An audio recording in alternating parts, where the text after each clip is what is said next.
जमाना नाज को भी नाज है, नाज करता है जमाना नाज को भी नाज है, तुम बुलंदी पर रहो यही मेरी आवाज है। अब मैं अपने अंजुमन की कार्रवाई को आगे बढ़ाते हुए अपनी अंजुमन इशाअत इस्लाम के 18वें मुहर्रम को दावत देता हूँ। मोहम्मद आसिफ मौसूफ तशरीफ लाए और हम सबको अपनी खिताबत से मुस्तफीज फरमाए।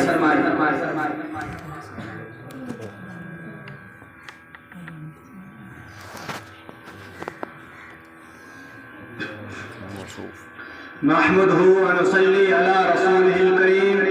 क़ाल अल्लाहु तआला इन्नल लज़ीना आमनू व अमिलुस सालिहाति कानत लहुम जन्नातुल फिरदौस नज़ला। जिस दौर पे नाज़त हुई दुनिया, अब हम वो ज़माना भूल गए। औरों को जबान आया तो आप होश में आना भूल गए। मुँह देखला आईने में पर दाग न देखा सीने में, दिल ऐसा लगाया जीने में मरने को मुसलमान भूल गए।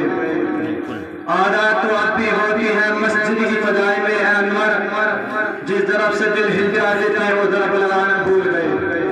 मेरे दोस्तों, कलमाए तौहीद की अज़मत और फज़ीलत के मौजू पर एक मुख्तसर तकरीर पेश कर रहा हूँ। अल्लाह ताला हमको इस पर अमल करने की तौफीक अता फरमाए।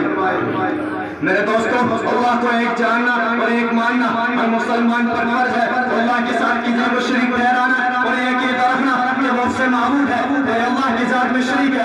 जैसे कि पारसी लोग दो खुदा को मानते हैं और ईसाई लोग तीन खुदा को मानते हैं और ये अकीदा रखते हैं कि अल्लाह की जात में कोई शरीक है और अल्लाह की जात में कोई शरीक है और ये अकीदा रखते हैं कि जिस तरह अल्लाह मुश्किल को आसान करने वाला है उसे भी मुश्किल पूछा है, जिस तरह अल्लाह ने हर चीज को पैदा की है उसे भी कर सकता है। ये शिर्क है और शिर्क सबसे बड़ा गुनाह है। अल्लाह ताला फरमाते हैं शिर्क करने वाले को मैं कभी माफ नहीं करूंगा। मेरे दोस्तों, रसूलुल्लाह सल्लल्लाहु अलैहि वसल्लम ने फरमाया एक बार ऐसा भी आएगा कि लोग शिर्क करेंगे लेकिन उनको पता न होगा कि हम लोग शिर्क कर रहे हैं। एक बार ऐसा भी आएगा कि शिर्क की चाल चीनी की चाल से भी ज्यादा बारीक होगी, उनकी आवाज होगी, लेकिन पता न होगा कि हम लोग शिर्क कर रहे हैं। हम लोगों ने समझा शायद शिर्क इसी को कहते हैं पत्थर की मूर्त हो तो सजदा किया जाए, पत्थर की मूर्त हो उसको मुश्किल पुजाता है, एक पत्थर की मूर्त हो उसको खुदा माना जाए। नहीं शिर्क है, शिर्क के माने क्या है? शिर्क किसी को कहते हैं हर चीज का तकारा अल्लाह से करना है, हर चीज की उम्मीद अल्लाह से करनी है। जो चीज अल्लाह ताला से मांगी जाती है और जो चीज अल्लाह ताला ने देना है उस चीज का तकारा अल्लाह के अलावा किसी भी कायनात के आदमी से करे उसी को शिर्क कहते हैं। किसी पत्थर से करे कोई शिर्क है, किसी चांद से करे कोई शिर्क है, किसी सूरज से करे कोई शिर्क है, किसी दरख्त से करे कोई शिर्क है, किसी प्यासे से करे कोई शिर्क है। और इसी शिर्क की जड़ को काटने के लिए 1,24,000 अल्लाह तशरीफ लाए। पैगंबर दुनिया के सामने एक ही कलमा रखा, हमें कुरान बदल करा, पैगंबर कुरान बदल करा, लेकिन दावत एक रही, ईमान एक रहा, मिशन एक रहा, रसूल एक रहा, अल्लाह नाम एक रहा। अल्लाह ने क्या था? ला इलाहा इल्लल्लाह।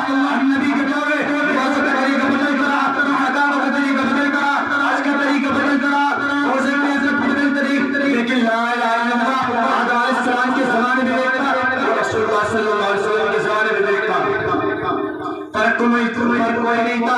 आदम अलैहिस्सलाम आए, ला इलाहा इल्लल्लाह, आदम से भी हुआ, नूह अलैहिस्सलाम आए, ला इलाहा इल्लल्लाह, इब्राहीम अलैहिस्सलाम आए, ला इलाहा इल्लल्लाह, इब्राहीम खलीलुल्लाह, इस्माईल अलैहिस्सलाम आए, ला इलाहा इल्लल्लाह, इस्माईल खलीलुल्लाह, ईसा अलैहिस्सलाम आए, ला इलाहा इल्लल्लाह, ईसा रूहुल्लाह। और आखिर में शहीद से पता आज तारे मदीना अगर रसूल जनाब मोहम्मद मुस्तफा सल्लल्लाहु अलैहि वसल्लम आए, ला इलाहा इल्लल्लाह मुहम्मद रसूलुल्लाह। आज देखते हैं ला इलाहा इल्लल्लाह कोई फर्क नहीं, ला इलाहा इल्लल्लाह कोई तब्दील नहीं। मेरे दोस्तों, एक तरफ शिर्क है और दूसरी तरफ कलमा तौहीद यानी अल्लाह को एक मानना और जानना और ज़बान से इकरार करना। ला इलाहा इल्लल्लाह मुहम्मद रसूलुल्लाह। बंदा ला इलाहा इल्लल्लाह का इकरार करता है वो ईमान वाला बन जाता है। और रसूलुल्लाह सल्लल्लाहु अलैहि वसल्लम ने इरशाद फरमाया मन कान ला इलाहा इल्लल्लाह अहरम नार, यानी जिसने ला इलाहा इल्लल्लाह कहा उस पर दोज़ख को हराम कर दिया, दोज़ख में जाने का सवाल पैदा नहीं होता। और एक दूसरे हदीस में ला इलाहा इल्लल्लाह जो बंदा ला इलाहा इल्लल्लाह कहता है उसको जन्नत में दाखिल होगा, यानी इस हदीस में जन्नत में जाने की गारंटी दी गई है। मेरे दोस्तों, ये भी जानना जरूरी है कि एक इंसान ने कलिमा तौहीद का इकरार कर लिया, फिर उस पर ये नजर लाजिम